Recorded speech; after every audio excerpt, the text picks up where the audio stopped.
So you want to buy an adult day center, but you don't know what questions to ask. What questions should you ask the seller to help you understand what you should offer when it comes to a purchase price? In this video, we're gonna cover that, but make sure you like, comment, subscribe. I'm not gonna show you any of these numbers, these figures, these questions. We're not gonna go over it until you like, comment, subscribe, and make the little YouTube algorithm go woo. My name is Chris Chan, the founder and CEO of Active Age Daytime Senior Care.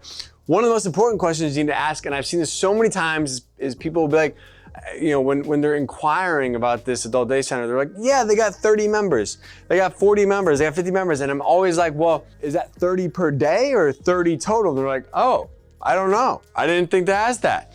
Well, make sure you go ask, like, okay, what's the total census and what's the average daily attendance? Because the total census could be 30 people. And you're like, oh, 30 people a day, $100 a day. That's, you know, whatever, how much per week.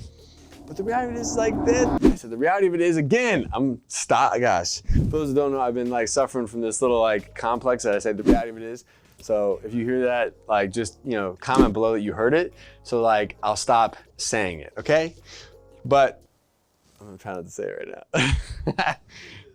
The truth is, total census versus average daily attendance is an important number to understand. And you know, the real value is in average daily attendance, because that's how you're going to make money. That's how all of your revenue, all of your income is 100% based on your average daily attendance, not necessarily your total census. So make sure you get that information clearly from the seller.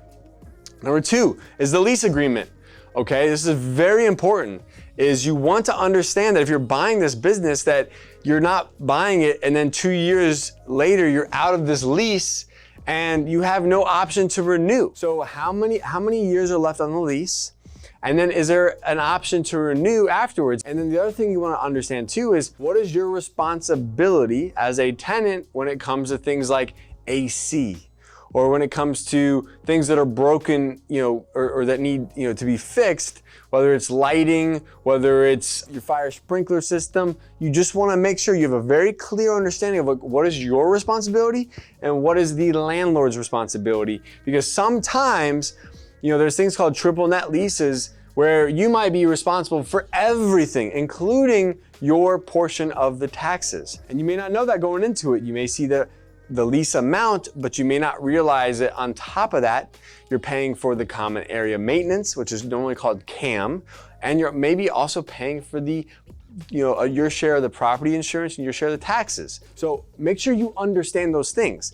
So a lot of times you'll have your base rent plus CAM, and your CAM is a common area maintenance. So that might just be like, you know, taking care of the grounds, like the landscaper, you know, whatever, you know, the water bill might be to, like, you know, keep landscaping looking green, whatever that kind of stuff is. The common area maintenance items, which are kind of like external, outside, you know, type of things, versus like those things that have to do with the inside of the place. Because I mean, if an AC unit goes down on a 6,000 square foot space and it's your responsibility, that's expensive.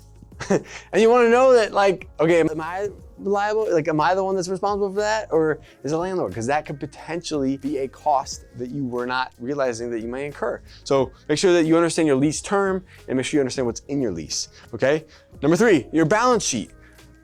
Get a balance sheet from that seller so you have an idea of the assets that you're buying. You know, what physical, tangible assets are you actually purchasing when you buy this business, and that they're coming with the business, and that, you know, those assets on that balance sheet have some value, and are those assets on the balance sheet listed for what their, you know, actual value is today?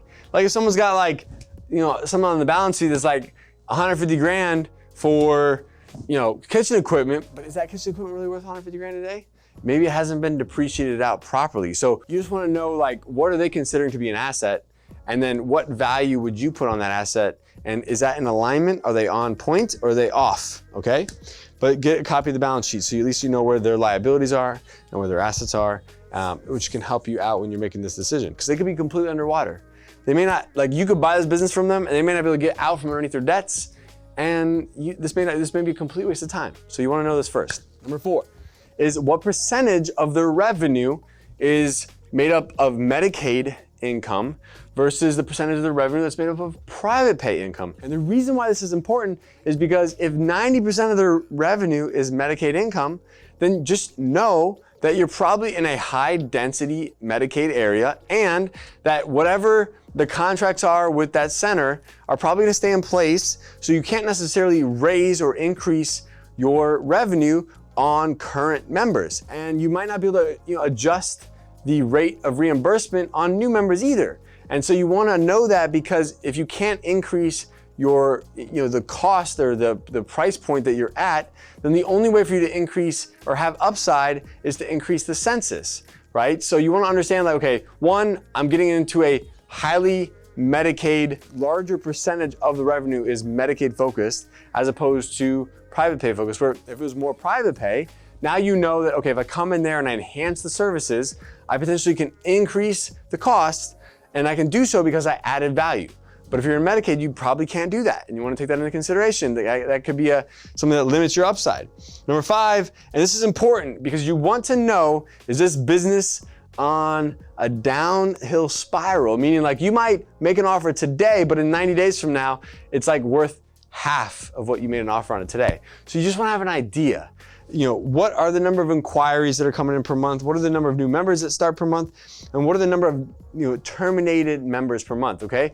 And the reason why these two are important is that if you're having 10 new members start per month, but you're having 15 new members leave, or 15 members in general leave, they could have been there for a while, but you have 15 leave, 10 new starting, you have a net negative of 5. Or you got 10 new ones starting and 5 leaving, you have a net positive of 5 people. So now you understand, what is that net positive ratio or negative ratio of new members that are starting every single month? Is it consistently positive, or is it month over month been negative, and that business is slowly losing value over time? And number 6 is the P&Ls. You wanna make sure you get a copy of the P&Ls, but you wanna make sure that it's broken out month by month. So you can have it, so you can kind of see visually, what variations are taking place. Is the business itself declining, or is it continuing to increase and grow? Like, what is taking place when it comes, is the overhead cost going up and the income's coming down? Like, sometimes that month over month P&L can give you a better idea of where the health state of the business is at. Because if you just get an annual one, you may not understand like that the last 3 or 4 months have been terrible, and the business is actually declined in value by X because it's continuing to decline, right? So you wanna just have an idea of what the state of the business is in, because by the time you close on it, you may have bought a business for twice the amount that it's worth, because by the time you closed, half the revenue was gone because it just walked out the door for some reason.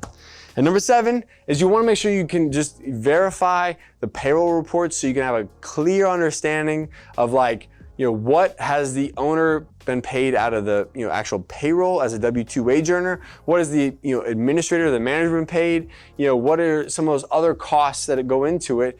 Sometimes those costs may be put into different places on the P&L, but if you have a payroll record on a weekly or bi-weekly basis, you'll have an understanding of some of those variations. How much of it is staff that you're going to continue to need, and do you need to increase their wages, or is it one of those other things too, where you're like, okay, I may come in as an operator, an owner operator, and I may not need this person because I'm gonna manage the business, therefore I'm gonna actually be in that role.